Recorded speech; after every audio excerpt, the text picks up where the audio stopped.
So continuing a look at street races on Sleeping Dogs Definitive Edition, we're going to look at the central region and first unconventional. So in this race you can choose from any of the Class A cars, so I'm going to choose the DZS 90 mainly because it's the fastest car and it has a lot of control. As I've mentioned before, it'll give you a better opportunity to win these races than if you use one of the generic cars that you can pick. So starting off here, get to the front as quickly as possible, try to knock down the woman at the line, which we managed to do. You will get to the front pretty quickly if you are using this car. It doesn't really turn very well, but the car likes to understeer a bit, but you can compensate for that in these big wide areas, so it will need to brake in the tighter corners. So around here, for example, I do need to use the brakes, whereas usually you just wouldn't. So we're quite far ahead now, so it's quite a simple race to the end. Just watch this jump. Could end up in the wall there, which wouldn't be good, or that little bit of a plant container thing there, which is easy to trip over, especially if you're fighting with people at this part of the race. Luckily we have none of that. So just winding through this little bit of street here, there is one section later on that does become a little bit tighter and I managed to crash into a wall, so I will point that out as we come to it.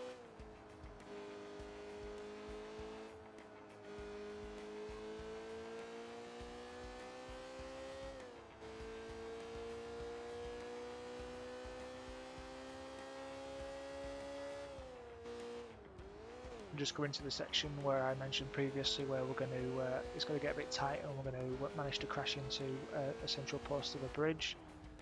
So either take that corner slower or wider, pick one. Apparently I didn't and just crashed into the central pillar there. Anyway, it didn't really affect my race. I'm still quite far ahead of the competition and over the line to finish race 1 in central unconventional.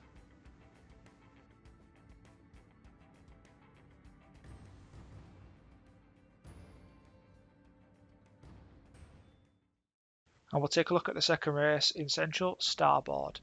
Now for this you have to use the Sting motorbike and you'll pick that up from just outside the stadium area. So what that does mean is that we will be running on the kind of harbour front of the area. So this can get quite tight and congested in the first part. So set off and I'm at the back, but that will be our advantage because people crash into each other and one of them jumps into the sea. So now I've got a free path through to second.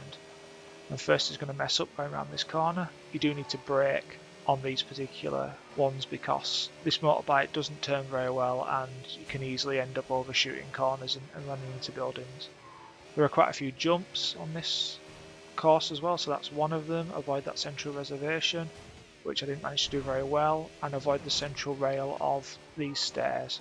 3 sets of stairs here, so up 2 and down 1. And then it'll start to open out more into more like the other races, so just along the general streets of the island. So I haven't managed to pull much of a lead through that last section, but hopefully they'll start dropping off as we get towards the middle of the race. This is quite a decently long race, so we'll have plenty of time. If you do mess up at the start, you do have time to get it back, depending on how badly you mess up. Starting to pull a little bit of a lead at this point. There are a few more corners coming up that could cause you issues, so just watch out for those, especially the off ramp, which I think we're about to take now. Yes, we are. If you take this too quickly, I'm nearly into the wall there, so don't take it much quicker than that. And here I managed to mess up, bounce off 2 walls, but I'm over the finish line to finish the second race on Central, Starboard.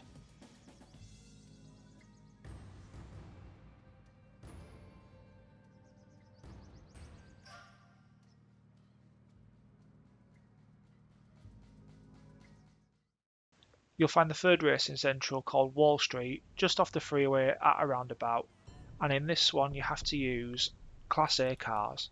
So as I have previously, I use the DZS 90 for the reasons explained in the previous videos. It's just the quickest. So graphics and gameplay not exactly in motion there, and then crashing into the wall. But this car is quick, so I'm pretty much in first place by the next corner. But manages to mess up, T-bone that guy nicely to get him out of the way. Remember to use square to barge people if necessary. I don't think I do actually barge anyone running into oncoming traffic. It's always a risky strategy going down the pavement with the amount of things there are. I'm not having a very good race so far in terms of cleanness, bouncing off everything. But now there's a nice bit of straight, so I can pull back what I'd lost by falling into third place earlier. Don't hit those lampposts, they're pretty hard. As you can see, it stopped me in my tracks there, but again, the speed of the car is helping me out here from messing me up. And again, I've hit a lamppost, and again I'm into some trees, and I'm back at the back. Probably where I deserve to be with the amount of messing about I've been doing in this race. But again, carving through the pack back to first. Now hopefully we'll have a nice easy ride to the end, not managing to fall over any more rubbish. Really tight corner there, but I managed to take it pretty nicely, and again I'm on the wrong side of the road, which I wouldn't advise. I'd advise going with the traffic. Seems to be the less amount of traffic on that side. A couple of square corners, and then we're going to go over the finish line. And there we have it. Even though I've messed up a few times, I still managed to win that race, Wall Street, which is the third in the central area.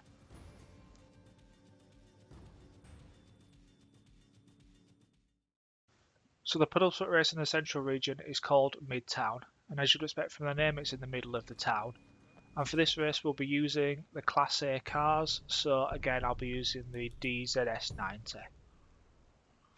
Now, when this race starts, it's on quite a tight street, so expect some bumping and barging to start with, and maybe not to get as lucky as I did, managing to slip up the outside and not crash into those trees on the right.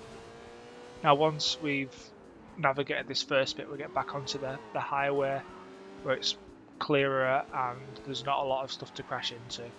So that will be a theme of this race. I managed to hit something there, then hit a bus shelter. I don't know how that happened, but it did. Managing to get a nudge from my opponents there to keep me going in the right direction. Now this section you traverse the highways, so avoid that if you can, and then again I'll get rammed by my opponents to put me back in the right direction. I'm only back into third, which isn't a massive deal at this point as I'm in the fastest car. Just keep following the road. Again, this race will go between being narrow and being wide open. So at the moment we're in the wide open section, but we're about to enter a narrow section. Going to double back on ourselves, square right at the end round here. Don't do a me, avoid the central reservation and then go flying into that. Whatever happened there, I don't really know. So I'm back into second again, but that shouldn't be an issue. Nice corner here, and then the race is nearly over already, so just power to the line, and there we are, over the line to win the penultimate race in central Midtown.